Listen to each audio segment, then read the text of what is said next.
And the radical behaviorists thought that they could do away with this non-physical mind that Descartes had hypothesized, because they thought, well, look, this whole idea of something that's non-physical and yet somehow interacts with the body, that is just some sort of spooky thing, and we don't even know how that would work. So they thought they could get rid of having to posit a mind like that by getting rid of minds altogether.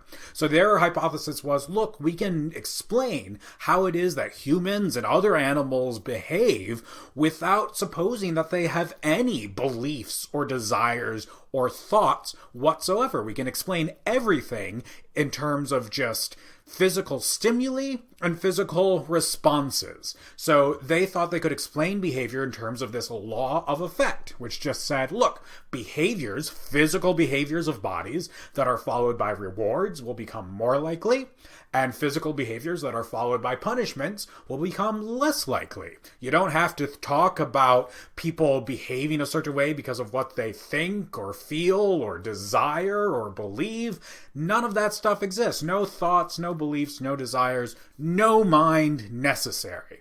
And what the behaviorists were really good at doing was actually conducting experiments to test this theory, to see if they could explain behaviors in terms of the law and effect. So here's one experiment we can take a look at. So we've got kind of a maze here that's just in the shape of a cross. And we've got, say, a rat that you always let into the maze from the upper corner where the rat is there. So now what the law of effect would predict is that first off, the rat is just going to start off and just kind of randomly walk around the maze, nowhere in particular. But every once in a while, the behavior that rat will produce will be to walk its cute little rat feet forward and then walk those feet to the right. And there he'll discover in that the arm of the maze to the rat's right some food, and that will reward that behavior.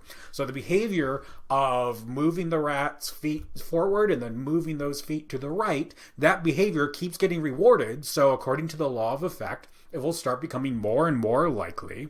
And after a few days, you would expect that every time you release the rat at the top of the maze, it will move his little feet forward and then move them to the right. And so therefore you could explain why the rat always goes right to the food without supposing that the rat believes that the food is located in a particular spot, or without presuming that the rat desires food. It doesn't have any thoughts. It's just following the law of effect. The behavior of moving its paws front and to the right is the behavior that's been rewarded in the past, so it will become more and more likely.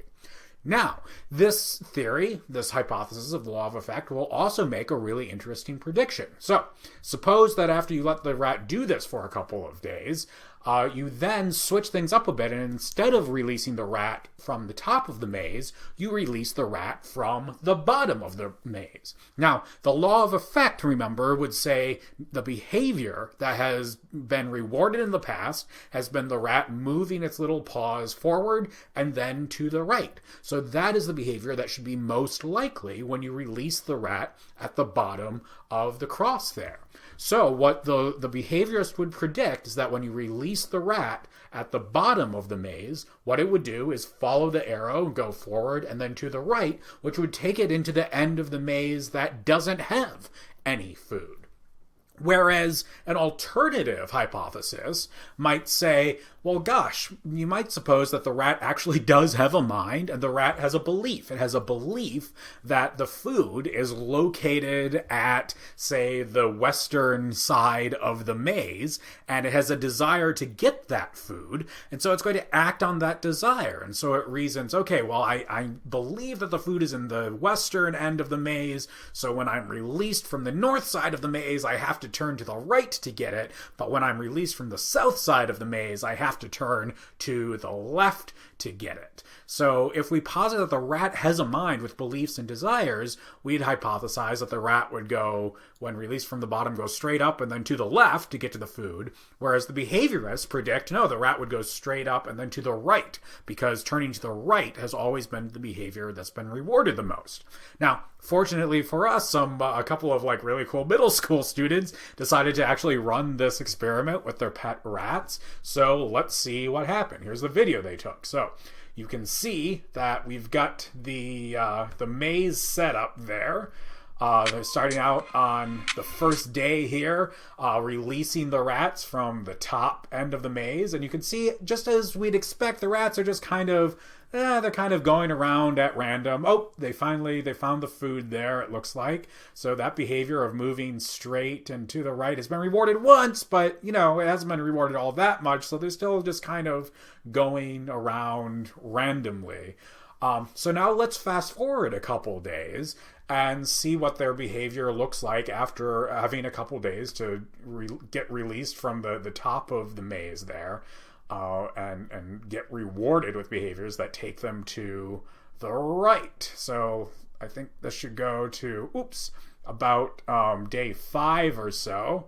Okay, so after 5 days of this, you can see when they're released from that top of the maze, boom, they just go straight to the right where the food is, exactly like the behaviorists would predict. But of course, that's also what somebody who believes in a mind would predict. The person who believes in a mind would say, well, yeah, the rat believes that the food is in the western end of the maze, so that's exactly where it's going to turn, because it wants food. It has this desire and these beliefs. So the real test here is to see what happens when you release the rats from the other side of the maze. So that's what they do on day 6.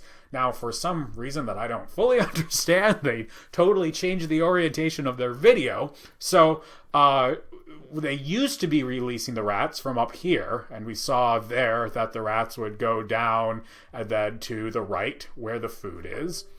So now, of course, what the behaviorists are going to predict is that now that we're releasing the rats from over here, we should expect the rats to go straight and then turn to the right, because going straight and to the right is the behavior that's already always been rewarded in the past. So let's see what the rats do.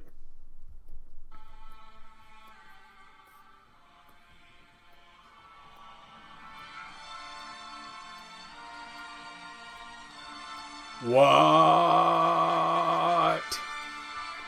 Holy shit. They don't actually go to the right the way the behaviorists would predict. They go to the left, which seems to indicate that, maybe the explanation that the rat believes the food is in the western edge of the maze is correct. And so it is able to reason, to get to the western end, I better turn left this time, even though turning right is what has been rewarded in the past.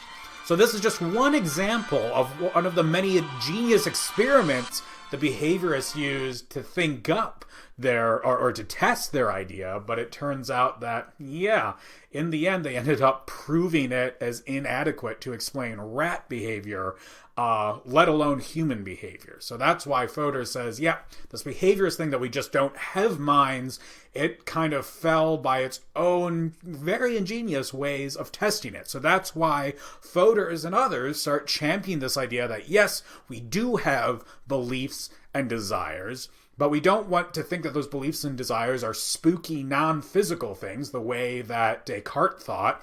Princess Elizabeth was absolutely right that we need something that can explain how beliefs and desires influence us physically.